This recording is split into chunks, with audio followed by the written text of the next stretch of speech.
Hey everyone, I hope you're having a great day. I have with me two products from a company called Hoto that I'm hoping both prove to be extremely useful in electronics and video game repair.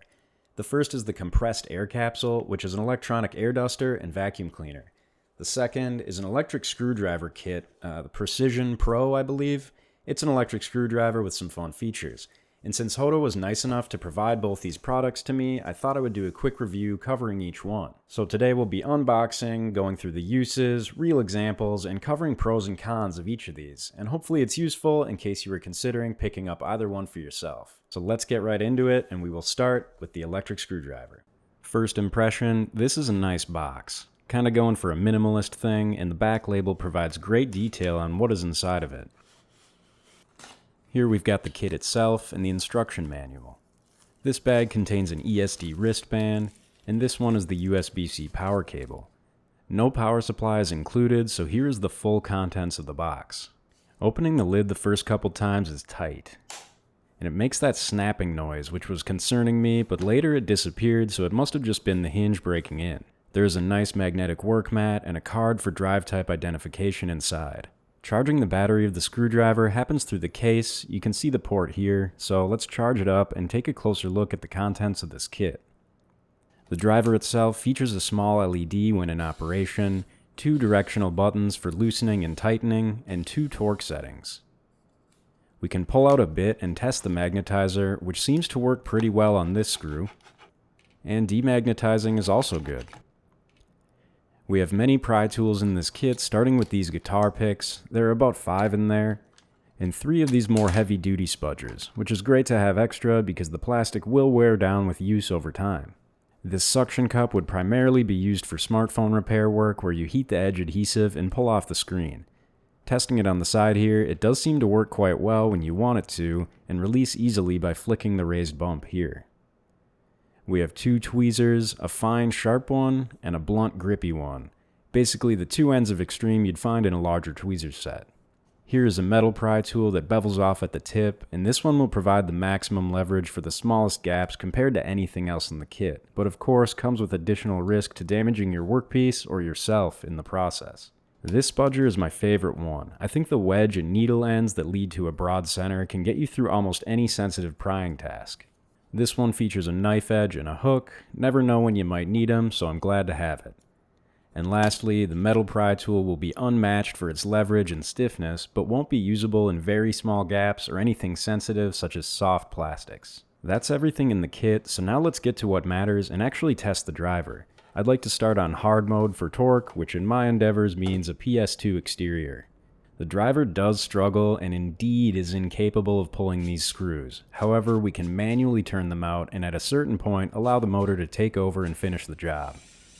We'll come back to this PS2 in a little bit for the air duster, but for now let's move on to something with a little smaller screws. Here we have a Game Boy SP, which requires a tri-wing bit, and the only option available in this kit unfortunately is too small for these screws. So I had to grab a different bit from my stash, and at least when I did so, the driver worked as expected. My last test will be on this PS Vita, which uses regular crosshead screws, and in such circumstance, this tool shines. No manual unscrew required, smooth operation, and we can use the tweezers to remove any errant screws.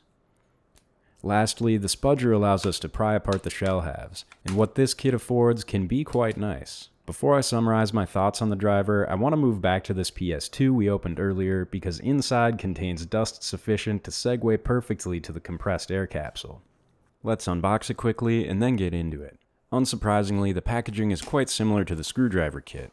Here we have the manual, the vacuum cup attachment, some blower accessories, the USB-C cable, vacuum tube, and the capsule itself.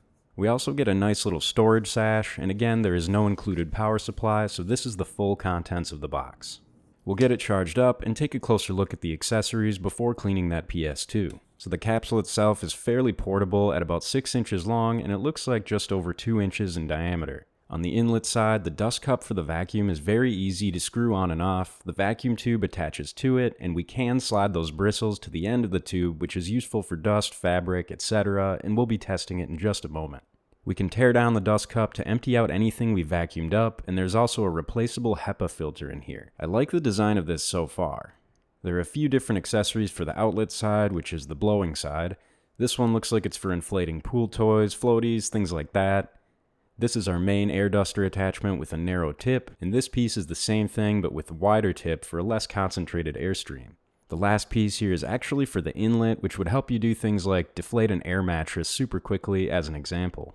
All attachments work on either side, so you can use any for blowing or vacuuming, but they do caution here not to put the dust cup on the outlet, because if you did that and there's dust in there, you're just going to blow it all over the place, which would not be good. Turning this thing on, it does seem to have some decent power and it's pretty loud, but so is every other vacuum, so no surprises there. Now let's do a few tests with this thing. Oh no, my dog made a mess by her food dish. Let's see if the air capsule can handle it. I have to admit, I'm surprised in a good way at how much suction this thing has. We'll open up the dust cup and empty it back out because I want to check it against a much larger Black & Decker vacuum. And it's a little tricky to compare, but I think the air capsule worked as good or slightly better than this one, which is pretty cool considering the size difference. Alright, we're finally back to that PS2, and as I suspected, we do have a good amount of dust to work with here. I'm using the bristle end of the vacuum now, and considering we're trying to clean 20-year-old caked on dust, it is doing remarkably well for a surface level clean. Next, I brought the top shell of the PS2 into my garage to test how the capsule fares as a duster. And I have a can of compressed air to compare it against as well. Starting with the air capsule, we can see it definitely does blow off dust. It can't quite remove the very thin caked on stuff, however. Comparing that to the canned air, this does seem capable of removing some of the thin stuff, but not all, and the more we use it, we get a steady pressure drop, making it less effective. So what I'm seeing is that the canned air is more effective for about 3 seconds and then becomes worse, and I think a can of this is like $6 to $10. The air capsule provides a reasonable amount of forced air for dusting, maintains a constant pressure the whole time, and can simply be recharged when it runs out. And for those reasons, the air capsule is the winner in my eyes. After spending some time with these products, they both made a positive impression on me, but I have to admit I'm more excited about the air capsule. I can finally stop wasting money on canned air when I'm doing repairs, and outside of that, the fact it can fill up an air mattress and other inflatables means I'll be taking it with me on some future camping and boat trips. I can't come up with anything negative to say on this one, and the air capsule gets 2 thumbs up from me. With the electric screwdriver kit, I do think it's a good tool and is well designed, but I worry that the low torque output will limit me on certain repairs since I often work on older, bulkier devices. If you primarily work on modern, smaller electronics such as smartphones, I think this kit would be a perfect fit. Another comment is that I wish the knurled grip extended higher up or even the entire length of the driver instead of just at the tip here. You don't get much or any of your hand in this region when you're pressing the drive button, so it kind of defeats the purpose. Overall, this is a very nice kit for certain use cases, and one thing I did appreciate was the inclusion of these extended length bits, which are essential for deeper cavities and something a lot of other kits don't provide. As a whole, I think the Hoto brand is one I could get behind. After using these products, it's clear to me that a lot of time and attention was paid towards aesthetics, user-friendliness, and most important of all, function.